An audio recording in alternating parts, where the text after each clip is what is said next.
Can Hamas and Palestinian people answer this question? Next on One Nation.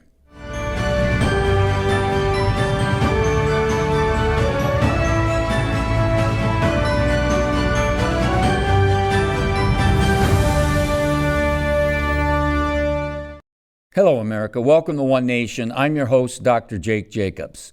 You know, the brilliant British author, journalist Douglas Murray, back in 2013, came out with a book called Islamophilia. Now, it's very interesting because it was just reissued again recently because the book Islamophilia deals with this fanatic viewpoint that Islam is a lovely, wonderful faith that should be respected in all circles of society, all throughout the world, when in reality, Douglas Murray exposes Islam as a very militant, vile philosophy, religion that has been responsible for the enslavement of millions of people around the world. Now, his most recent book was called The War on the West, How to Prevail in the Age of Unreason. The War on the West, How to Prevail in the Age of Unreason. Now, Douglas Murray, he really has become a hero of mine. He's been working with Jordan Peterson and Ben Shapiro and many others. But he sees what's happening in the United Kingdom and in America and in Western civilization as a serious problem with its inability to deal with nefarious sources, whether it be hardcore radical leftism, wokeism, and Islamic fanaticism. And he actually has been in Israel, and he's been doing some reporting there, and he was just on a show, I think it was with Piers Morgan, where he talks about his viewpoints on Hamas. And I want you to hear it because it took me aback a little bit, and I just want you to hear his perspective on this. Here goes. The thing that struck me, Piers, about seeing the 7th of October footage was that even the Nazis were actually ashamed of what they did. SS battalions who spent their days shooting Jews in the back of the head and pushing them into trenches had to get very, very drunk in the evening to forget what they had done. The Nazi high command famously had to sort of get around the problem of soldier morale because the soldiers knew this wasn't exactly what their lives were meant to look like either. I tell you one very big difference. If you look at the footage, the raw footage, and I really hope people don't on a wider scale have to view what I viewed the other day, if they see it, they will see something that is at least as barbaric as what the Nazis did. But here's the difference. They did it with glee. They were deeply proud. You see people trying to, taking the head off a young Israeli man with a shovel and then calling their parents back in Gaza and telling them, Father, I've killed 10 Jews with my own hands. Get mother on the phone. I want to tell her how great a job her son has done. I come back to this thing. I'm not exaggerating this. It's very, very interesting, and people need to realize you had this situation with the Nazis where they also were a genocidal anti-Semitic organization, but they tried to cover their crimes up. Hamas are actually proud of them, and they've said they will do them until the whole world is clear of Jews. So Douglas Murray said that Hamas was worse than the Nazis, and I have to admit that I had an interview with an Israeli friend by the name of Karen Ginozar, and she made a similar reference. And at the time, it took me aback because I had nothing to compare it to. And let me explain what I mean. I've taught the Holocaust at the high school level for well over 30 years, at the local university I had a college class called the European Holocaust. I had many, many Holocaust surviving friends that I would bring into the classroom to teach about the horrors of the Shoah, the Holocaust. I've lived in Israel. I have heard stories, experienced stories, studied this about the mass murdering Nazi monsters. And so when I heard Karen Ginozar say this in our interview, it was like, whoa, what can be worse than the Nazis?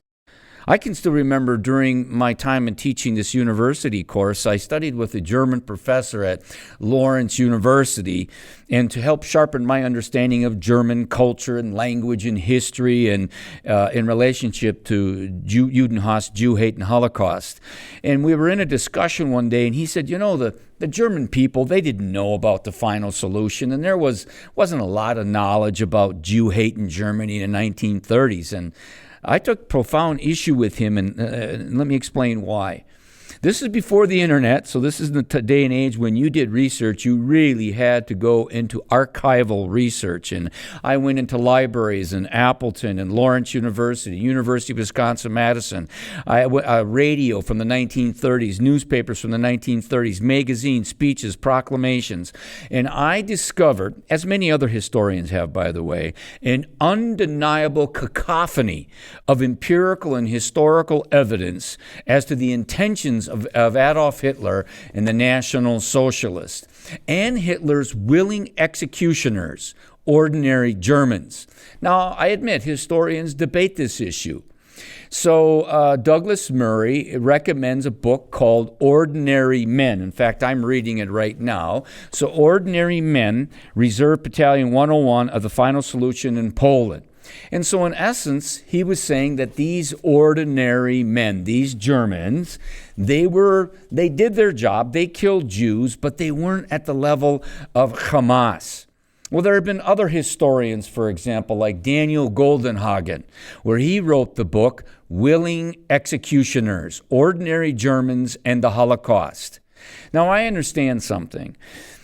There was the German underground. There were good Germans who fought against the Nazis. There were brave Germans like Dietrich Bonhoeffer and Mother Basilia Schlink. There were other great European Christians like Corrie ten Boom and Corrie ten Boom of Holland and Raoul Wallenberg of Sweden. But there were far too many Germans and Europeans who were willing executioners who participated in some form or fashion in the Jew hate that permeated Nazi Germany and Nazi-occupied Europe at the time period. And they looked the other way, or they pretended they did not know what was going on. But we'll have more of that in a moment for the rest of the story.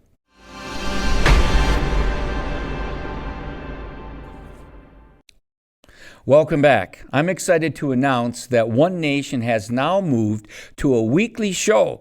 And as such, we have just launched our very own audio podcast so you can catch every episode on the go. Just search One Nation with Dr. Jake Jacobs on your favorite platform, including Apple, Spotify, and give us a follow. New episodes are posted every Friday. And if you're in the mood, please consider leaving us a coveted 5-star review. All right, let's get back to it. Now, the question I ask is this. Are Hamas jihadi ordinary killers and the so-called Palestinians just ordinary people, or are they willing executioners?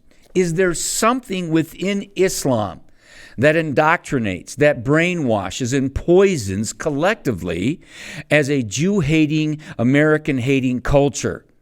I mean, I can remember after 9/11 when Palestinians around the world were going absolutely crazy, glad that the great Satan saw 3,000 Americans slaughtered by their Muslim jihadi holy warriors. Here's a short little cut of what happened on October 7th in Judea-Samaria area they call the West Bank, in a town, in the Arab-controlled town of Nablus. Just listen, and listen carefully to what they yell out. Here goes.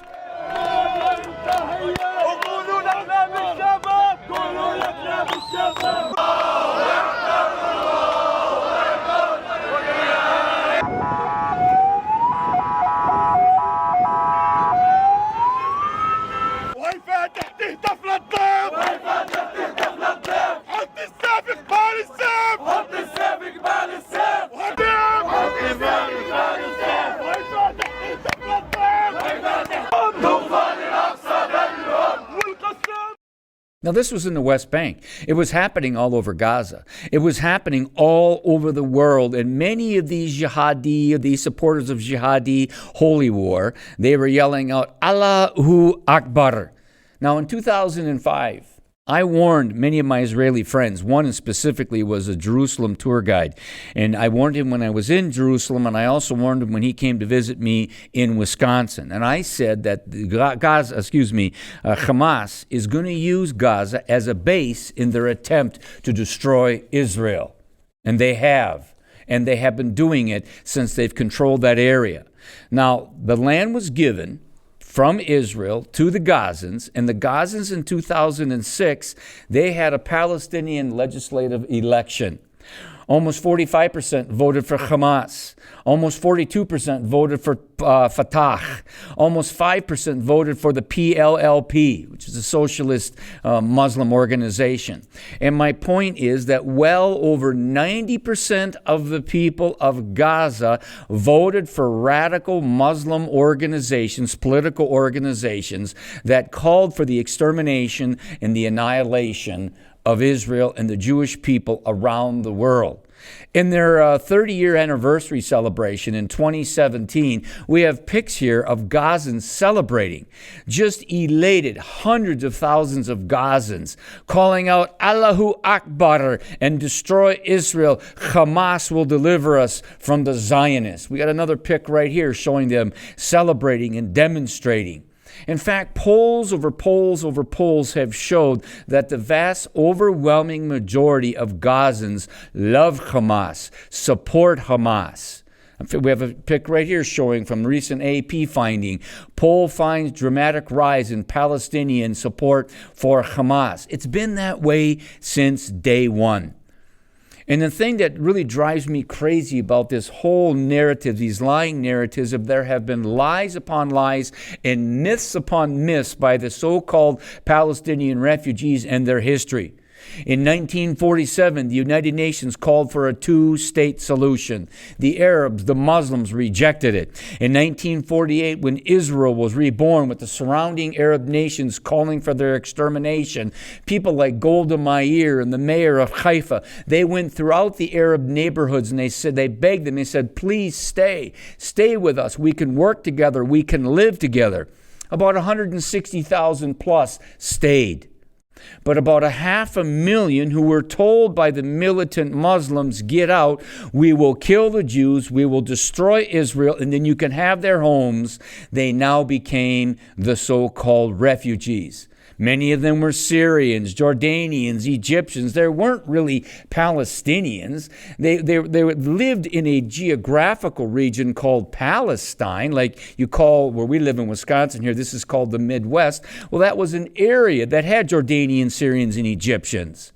By the way, when the war was over in 1949, the UN offered another two-part petition plan, and the Arabs, the Islamists, rejected it again. Over and over, they rejected the two-state plans. There could have been peace a long time ago. In 1949, the United Nations created UNRWA, the United Nations Relief and Work Agency for Palestine refugees. Palestine refugees, not Palestinian refugees. There's a difference, meaning the people of that region. They have perpetuated this so-called refugee status like no other people in the world. Stop and think of it. After World War II, there were refugees upon refugees all across the land.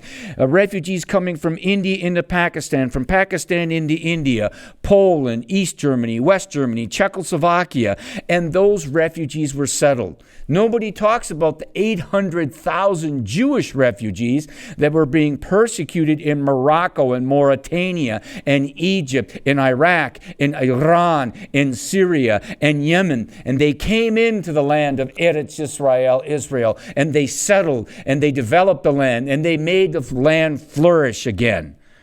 Now, it's really disgusting in this United Nations refugee organization. They are actually Hamas propagandists. Look at this latest headline where they were celebrating. UN agency staff celebrated and justified Hamas attack on Israel, says a watchdog to the Washington Examiner. This is the nature of what's happening in this world of lies and deception. And by the way, also, the United Nations and the United States and the European Union and many other countries have pumped in millions and billions of dollars into Gaza. to help the Gazan people. But Hamas takes that money. Hamas could have had that place flourishing and growing and just prospering big time. But they've used that money for the 300-mile underground tunnels they call the metro. They've used it to infiltrate the schools and the hospitals and to use them, the Gazans, as human shields. They could have had peace. They could have had prosperity. But there's something within the mindset, the worldview of Hamas. Now, this is the key to Islamic Jew hate in their worldview, their hatred of the land of Israel, the nation of Israel, the history of Israel, of Judaism, of Christianity. By the very fact that Israel exists, it throws a wrench into the machinery of the Islamic narrative, the Islamic worldview. The so-called Palestinians have been lying about their history, lying about Jewish history, lying about Christian history from day one. When they discover historical artifacts that affirm the reality, the historical reality of Judaism, affirm the reality, the historical reality of first century Christianity, which is really a form of Judaism, or affirm the reality of the Byzantine Christian world, or of the temple, which is under the Dome of the Rock. They destroy it, and they lie to their children, saying that these things were not an integral part of Judaism, of the land of Israel, of early Christianity. Now, Christmas is coming up. The word Christmas comes from the word Christ, of course, Christos, the Greek word, the Christ Mass. The word Christ comes from the Hebrew word Mashiach, Messiah. It's Jesus the Messiah. That's not his name. It's a title he's been given. Goes back into Judaism. As a rabbi, he would have understood, and the Jews would have understood, they were waiting for their Messiah to come. And Rabbi Jesus was that Messiah. He is the Messiah. He is Ben Elohim, the Son of God. He is God Almighty. But within Palestinian propaganda, within Palestinian indoctrination, brainwashing with their children, within their culture, they teach that Jesus Christ was not a Jew, was not a practitioner of Judaism. They call him a shaheed, a Palestinian shaheed, a martyr for Islam. I'm not making this stuff up. You see many of the key leaders, the Palestinian Authority leader, Rajub, says that the greatest Palestinian in history since Jesus is Yasser Arafat. Look at this. The greatest Palestinian in history since Jesus is Yasser Arafat. This same guy said that Jesus is the quintessential Palestinian. What does he have here? We have this in this next pic. Yeah, look at Jesus is a Palestinian par excellence.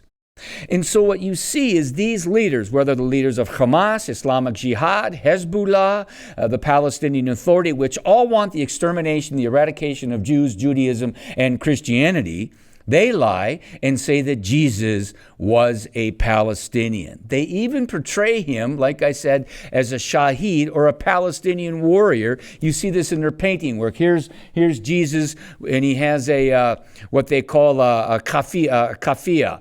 And here I'm holding a kafia up in the studio.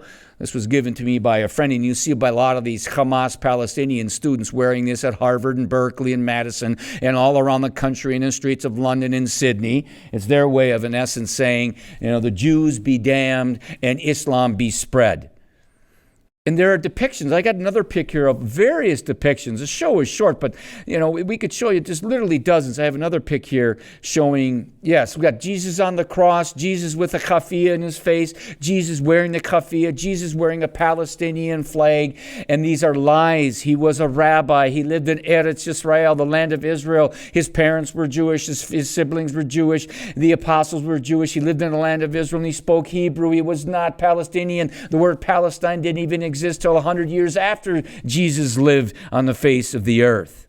Now, I want you to hear something coming from the news dealing with support for Hamas. This is a little long, but bear with me because it's important to understand what the nature of the Palestinian people is all about in relationship to Hamas. Here goes. Public protests against Hamas in Gaza are rare. However, this clip from the BBC on social media shows a woman in Gaza cursing the dogs of Hamas for her suffering. before someone can be seen covering her mouth. There are Palestinians in Gaza who don't support Hamas, but polls have shown that most, in fact, do, or at least they did before Hamas brought misery and death to their doors. A project called Whispered in Gaza interviews Palestinians secretly and claims that most do not support Hamas, but says Palestinians are afraid of being killed if they speak out publicly. وطبعا انت كمواطن غزاوي ان عرضت الحرب قلت بديش حرب فانت خاين. Corey Gill Schuster, a Canadian Israeli, has also been interviewing Palestinians as well as Israelis for his YouTube channel, The Ask Project, and has asked many Palestinians about Hamas. Schuster says every Palestinian he's interviewed on camera has backed Hamas, but he also wonders if they were all telling the truth. I assume that in a lot of the videos, people are answering me thinking, what is the best thing to say that I will be safe? Do they actually believe it if they say harsh things like, yes, we should kill the Jews, we need to expel the Jews? I'm sure to a certain extent, but it is hard to know how much of that extremism is public pressure. It's impossible to know. Privately, with a few, and a very few, have I heard them say, yes, we have done a lot of damage to ourselves. They tell me this privately, they won't say it publicly. It's considered treasonous. They could be killed for it. However, Schuster also does not think most Palestinians are secretly peace-loving. This Palestinian said he favored dropping a nuke on Tel Aviv. And polls have shown solid support for Hamas not only in Gaza but also in the West Bank, where the Palestinian Authority is in charge. The Palestinian Authority is seen as weaklings and they do nothing against the Israelis. They are considered puppets of the Israelis, according to almost all Palestinians. And at least Hamas and Islamic Jihad fight the Israelis. And most Palestinians want there to be resistance. They want there to be violent resistance against the Israelis. Samer Mohammed grew up in a Palestinian refugee camp in Lebanon. Now a Christian living in the U.S., Samer says that he, like other Palestinians, was brainwashed to hate Israel and believes the chief problem is Islam. Every Palestinian, he have a goal. And his goal to die for Allah, to die for Palestine. My brother, if you don't have anything to lose, if you are poor, everything darkness, this is the problem. We need to tell them about the Messiah, about Yeshua. Unfortunately, Schuster's extensive interviews with Palestinians have shown him that most support Hamas because they hate Jews and want them to die. And he's not optimistic that that will change anytime soon. Islam is the problem. Did you hear that gentleman who has become a Christian? And he said they need Yeshua. They need the Jewish rabbi, the Son of God, the Mashiach, the Messiah, Jesus. That's the only thing that's going to liberate them from the slavery, the darkness of Islam. People need to understand something. If you go back into the history of Islam, they believe in two houses, so to speak. Dar al-Islam, which means that the world must be in total submission, surrender, subjugation to Islam through the Prophet Muhammad, and they must abide by Sharia law. The other house is Dar al-Harb, which is the house of war. And they believe they're going to be in perpetuity in war against Jews and Christians and Hindus and Buddhists and the so-called infidel until the whole world is controlled in submission to Islam. This is the nature of Hamas, the nature of Hezbollah, the nature of the Islamic Republic of Iran and the Houthi of Yemen. This is a worldview clash that in essence, from its very beginning, its very inception, hated the Jews, Judaism, Christians. It is a philosophy and a worldview that poisoned the hearts and minds of their youth from day one. And Golda Meir, she said it best.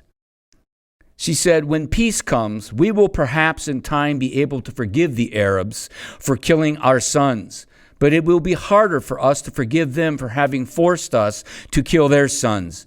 Peace will come when the Arabs will love their children more than they hate us. Pray for the peace of Israel. Pray that the Muslims come into know and experience the love of the Jew, the Rabbi, Jesus, Yeshua, and stop their desire to exterminate the Jews in the land of Israel. Otherwise, they will remain willing executioners and people. Shalom.